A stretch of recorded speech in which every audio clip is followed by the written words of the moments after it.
Assalomu alaykum aziz o'quvchilar. Sizlar bilan bugungi mavzumiz, ya'ni 7-mavzumiz ot so'z turkumi bo'yicha mavzumiz hisoblanadi. Ot so'z turkumi kim, nima, qayer so'roqlariga javob bo'ladi.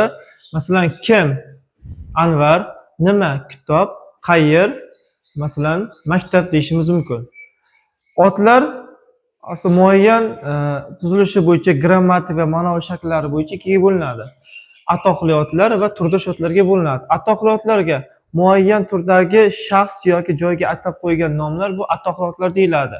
Turdosh otlar esa muayyan bir turdagi shaxs, narsa, predmet narsalarni ifodalab keladigan shakllar esa u ot turdosh otlar deyiladi. Masalan, atoqli otga Ravshan insonning ismi, kim? Turdosh otlar esa muayyan turdagi shaxs, ya'ni u odam ma'nosi kelib kelyapti. O'z navbatda otlar shaxs nomi va shaxs otiga bo'linadi.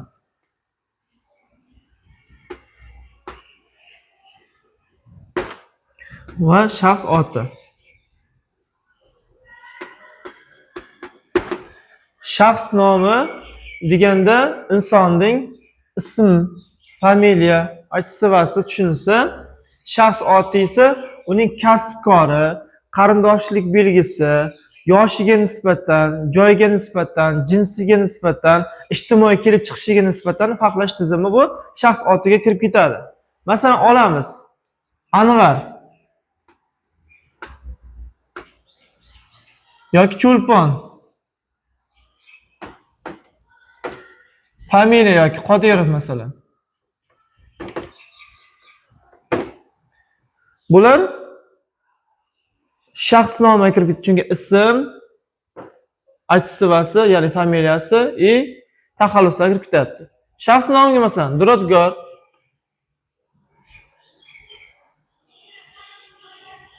kasbi bo'yicha yoki kishi,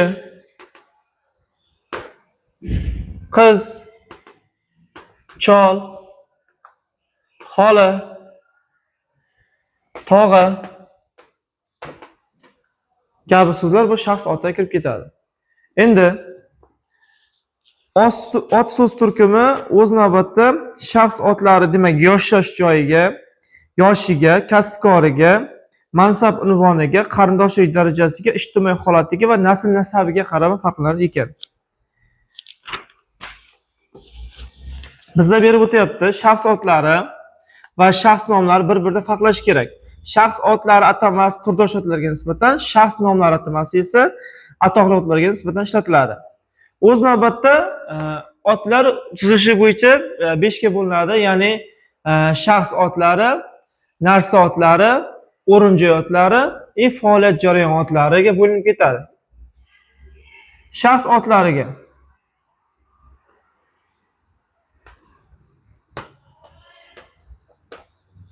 shaxs otlariga demak, insonning muayyan bir kasb-koriga shug'ullanish darajasi bo'yicha tushunishimiz mumkin. Masalan, kitobxon,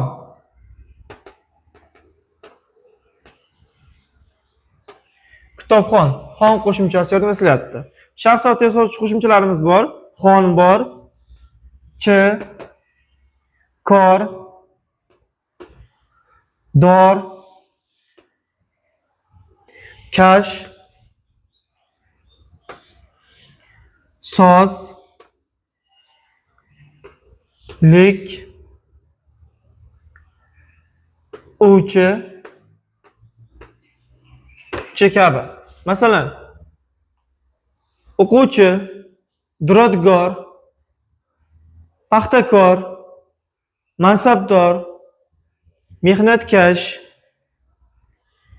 soatsoz, toshkentlik yoki shaharlik, o'quvchi deb olishimiz mumkin. Ular shaxs oti yasayapti. Endi masalan mulkdor deyishimiz mumkin, arvakash deyishimiz mumkin yoki paxtakor, temirchi deyishimiz mumkin. Narsa oti yasovchi qo'shimchalarimiz bor keyin.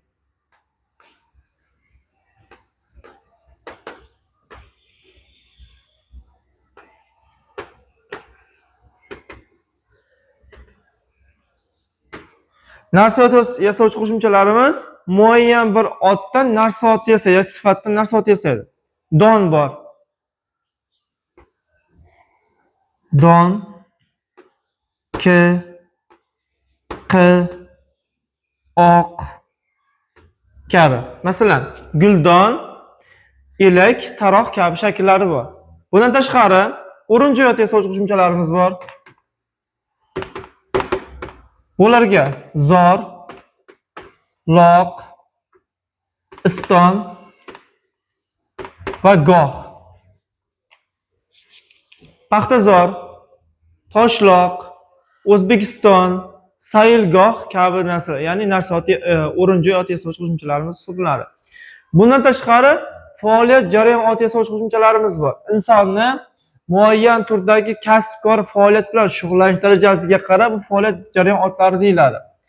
Bular faoliyat jarayon otlariga nimalar kirar ekan? Bularga lik, chilik, garchilik qo'shimchalarimiz bor. Bular mavhumot yasaydi. Masalan,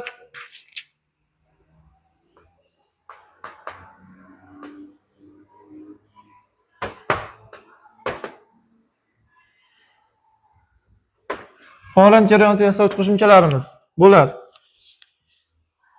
lik, chilik, garchilik,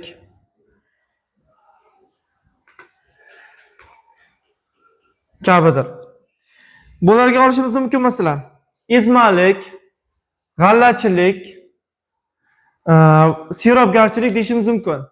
Shu narsani unutmasligimiz kerak, qo'shimchalar bizga sodda va murakkab qo'shimchalarimiz bor. Lik qo'shimchamiz demak sodda qo'shimcha, chilik qo'shimchamiz so'zni qo'llanishiga qarab murakkab yoki sodda qo'shimchaga bo'linadi. Masalan, chilik qo'shimchasini olishimiz mumkin masalan.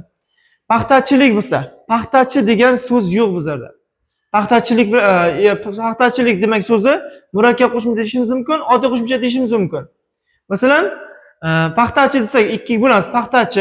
Paxtachi bola keldi masalan. Paxtachilik bilan shug'ullanib, paxtachilik bilan shug'ullangan inson bo'ladi. Lekin sirobgar degan inson bo'lmaydi. Chilik murakkab qo'shimchalik bo'lgan, garchilik murakkab qo'shimcha bo'lgani uchun u garchilikda bo'linmasa olishimiz mumkin. Chilikniki ham masalan bu yana bitta so'zlar misollarimiz bor bunda. G'allachilik. G'allachilikda ham bo'linib ketadi. G'allachi inson deya olmaysiz, chunki g'allachilik bilan shug'ullangan inson g'allachi bo'lmaydi u. G'allakor deyishimiz mumkin. Shuning uchun bular murakkab qo'shimcha hisoblanadi. Bundan tashqari otlarimiz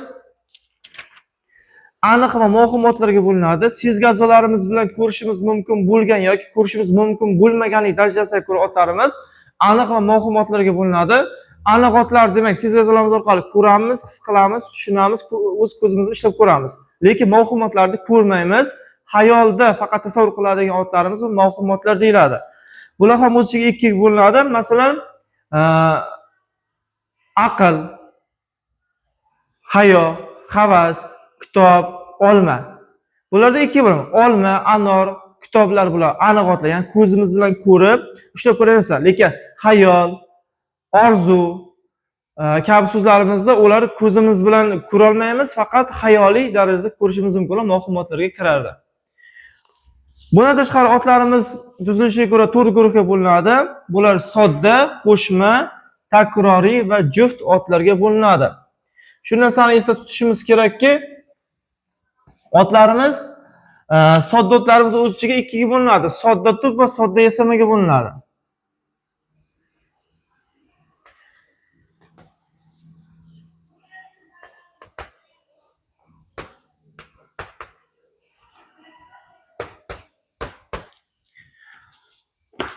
Demak, sodda otlarimiz bular kiradi. Ota, ona, daftar yoki uy. Bular sodda tub otlarga kiradi. Ya'ni tarkibida so'z yasovchi qo'shimcha ishtirok etmagan otlar sodda tub otlar deyiladi. Ya'ni so'z yasamaydi bular. Muayyan bittasi bo'lgan. Lekin sodda yasama otlarimiz bor. Tarkibida so'z yasovchi qo'shimchalar bo'lgan otlar. Bularga olishimiz mumkin. Masalan, ishchi, gulzor. Ishchi so'zi ishdan, ishchi ya'ni shu ish bilan shug'ullanadigan inson narsa yasalyapti. Sodda yasama. Guldan gul asos, ya'ni gul mo'ya bir o'sgan bir o'simlik bo'lsa, zor esa shuni o'sadigan joy, o'rin joyda yasovchi qo'shimcha yasalyapti. Bunda ham sodda yasama hisoblanadi. Qo'shma so'zlarimiz endi. 2 va undan ortiq asosdan tarkib topgan otlar qo'shma otlar deyiladi. Bular qo'lqop, oltin gugurt,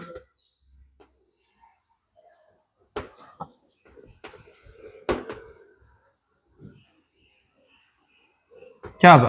Masalan, qo'l asos, qop ham asos. Ikkita asos qo'shilishdan hosil bo'lgan. Bunga olamiz. Qo'lni ham mo'yam tushunamiz, qopni ham mo'yam tushunamiz. Shu o'rinda aytib o'tishimizga, so'zlar qo'shimcha bilan yasalishiga ikkiga bo'linadi. Affikatsiya usulida yasalish bor, kompozitsiya usulida yasalish bor.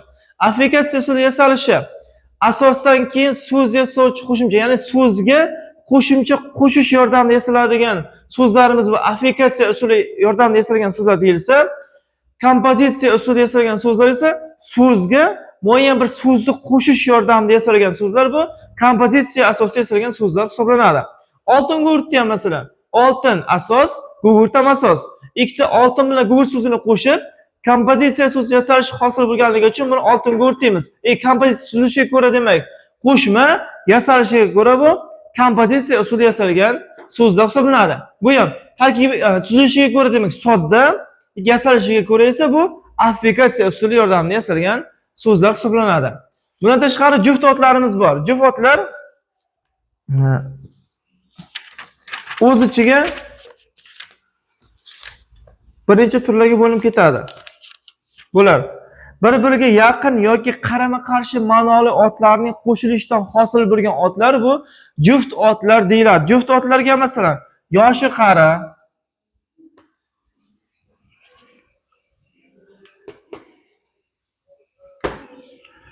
ota-ona, aka-uka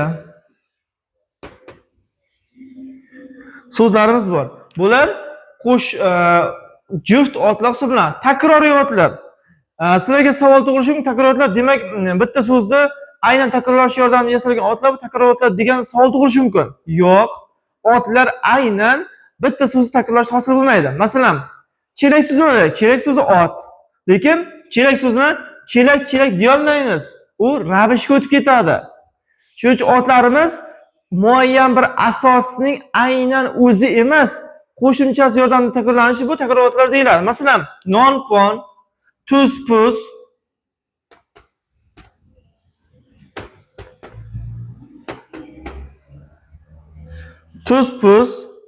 uy-puy, bug'doy-mug'doy kabi so'zlar. Demak, juft va takroriy otlar qismlarcha bilan yoziladi. Ular asosan tuzilishiga ko'ra takroriy otlarga kirib ketadi, lekin agar aynan o'zi takrorlansa, u yasama ravishi bo'lib keladi. Masalan, chelak, qator so'zlarimiz. Otlarimizni shu bilan o'tadigan mavzumiz shulardan iborat edi. O'tilgan mavzular bo'yicha vazifalarni bajarish uchun saytimizga o'tasiz.